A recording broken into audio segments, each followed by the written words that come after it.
Welcome to govt employee news. ఆర్థిక సంవత్సరం చివరి రోజైన ఆదివారం మార్చి 31న ప్రభుత్వ కార్యకలాపాలు నిర్వహించే శాఖలను తెరిచే ఉంచాలని దేశపు అతిపెద్ద బ్యాంక్ అయిన ఆర్బీఐ ఆదేశించింది.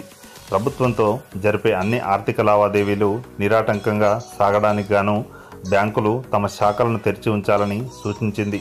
ఈ నెల 31న అన్ని ప్రభుత్వ ఆదాయ చెల్లింపులకు సంబంధించి ఎలాంటి ఇబ్బందులు తలెత్తకుండా ఉండేందుకు అన్ని రకాల చర్యలు తీసుకోవాలన్న కేంద్ర ప్రభుత్వ ఆదేశాలకు అనుగుణంగా భారతీయ రిజర్వ్ బ్యాంక్ తాజాగా ఈ సర్కులర్ జారీ చేసింది.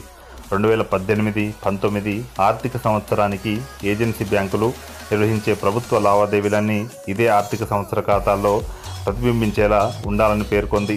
దీని ప్రకారం ఈ నెల 30న రాత్రి 8 గంటల వరకు, ఆదివారం సాయంత్రం 6 గంటల వరకు ప్రభుత్వ రంగ బ్యాంకులు పనిచేయనున్నాయి. దీనికి తోడు ఆర్టీజీఎస్, నెఫ్ట్ ద్వారా ఆర్థిక లావాదేవీలను జరుపుకునే అవకాశాన్ని కూడా పొడిగించాలని ఆర్బీఐ బ్యాంకులను కోరింది.